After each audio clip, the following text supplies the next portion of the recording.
Hello everyone, welcome to my channel Daikon. I'm Ryusei. Today I'll share my favorite Japanese wild radish daikon recipe.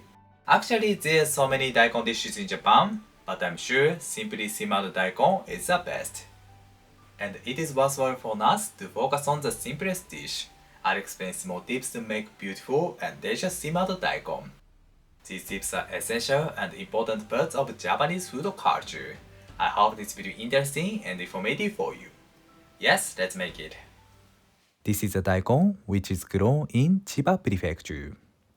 And the daikon is written like this. Dai means big and the kon means root. The taste of daikon varies depending on the part. The upper part is sweeter and more moist than bottom part. So this part is good for simmered daikon, oden, and so on. On the other hand, the bottom part is a little bit spicy. I often grate the bottom part and eat it with grilled fish. Let's cut daikon into slices. I cut it into 3 cm thick slices. This cutting is called wagiri in Japanese. Wa means circle. The cooking time varies depending on the thickness of the slices, so the tip is to cut it into same thickness. Also, it takes a time to cook thick sliced daikon. I like the texture of thicker slices. It is important to slice it carefully to make the surface of daikon smooth. If we cut it roughly, daikon will crack and the surface will become rough. Both surfaces are smooth. Great. Next, I'll peel the skin. Peeling the skin is also important. We should peel the skin thickly down to the outer layer. It's a little bit firm outside the line. The upper side of the layer is thicker than the bottom side, so we peel the upper side more carefully. Also, we can use a peeler. I recommend to peel the skin with a knife. Please look at this. The layer is not removed. We need to peel it more. We can recognize the outer layer and the daikon flesh easily. We need to peel the skin thickly. However, we don't waste the skin. Chop the skin and stuff line it with the sauce. Daikon kimpirer is so delicious. Okay. Before, I was not able to remove the skin and the outer layer once, but I really wish to remove them once to save the time. This peeling method is called katsuramuki. The tips of katsuramuki are keep the knife same position and rotate the radish with left hand in the same rhythm. Keep the angle of the knife to make the surface smooth. When I finish cutting, peel the skin very thinly to eliminate the step.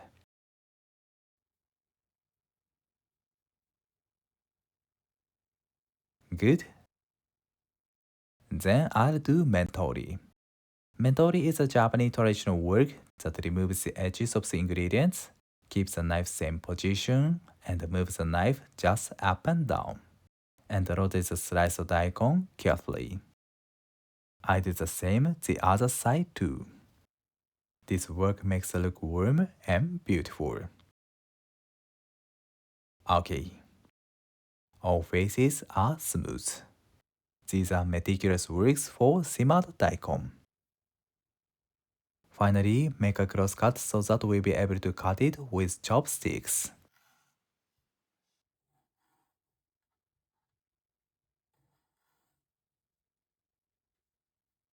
Okay, we can add it to miso soup.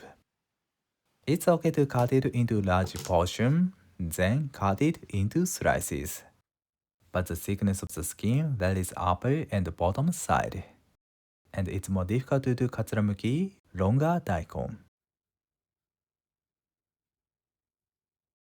Nice. Then cut it into 6 slices. Mentori.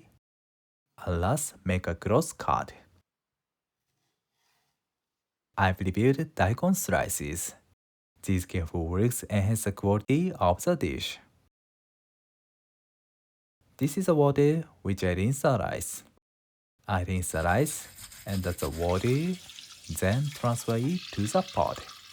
The digestive enzyme in the water brings out the sweetness of daikon and reduces the bitterness. I add the daikon slices to the cold water. If you don't prepare the water, please add the dry rice instead of it. Turn on the heat and boil the daikon until it becomes tender. Once it boils, turn down the heat to low and cook it for about 60 minutes. But the time depends on the thickness of daikon slices. I'll prepare dashi. This is 50 grams of Ryusei kombu, which is grown in Hokkaido. I add kombu to the water and let it stand for at least 30 minutes. It's good to soak kombu in the water overnight. 30 minutes later, kombu splits and it's ready to bring out the flavor. Turn on the heat and turn down to the low. Heat it gradually to bring out the flavor maximum. 40 minutes later, the water starts to boil and remove the kombu.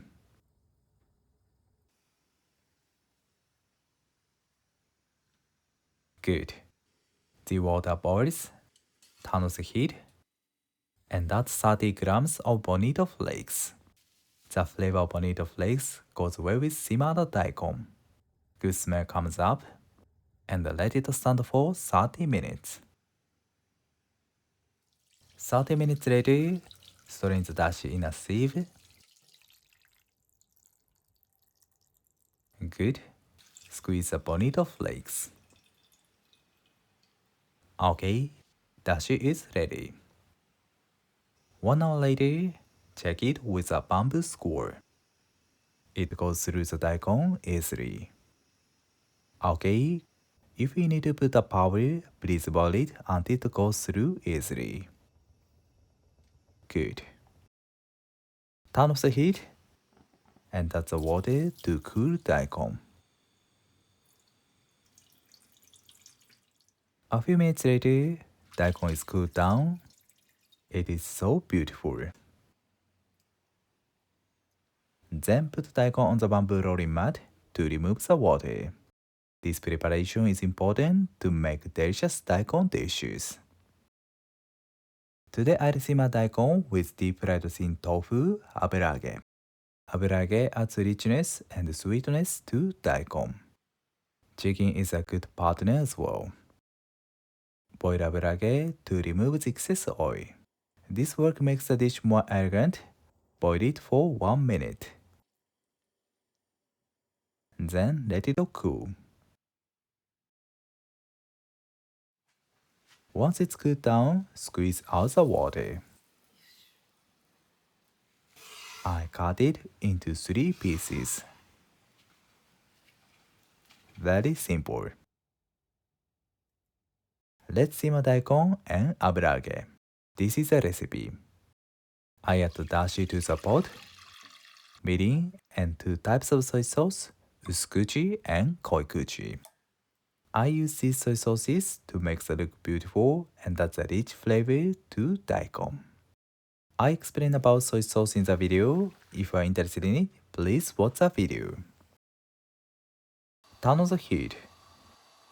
I add a pinch of salt. Stir it. Then add daikon and aburaage. Also, I use the Bonito flakes. If you don't use it, this dish is good for vegan people. If you don't use Bonito flakes, I recommend to use the shiitake mushrooms. Mushrooms give rich flavor too. I simmer it for 30 minutes over low heat. Then turn off the heat and let it stand for at least 3 hours. Ideally, rest it overnight. Next day, I reheat it. Daikon and aburaage absorb the flavor well. These ingredients are not expensive, but the dish is special. I feel warm and relaxed from it. Let's arrange it on the plate. The cross-cut side faces downwards. Then aburaage. This is so juicy and delicious. And last, pour the sauce.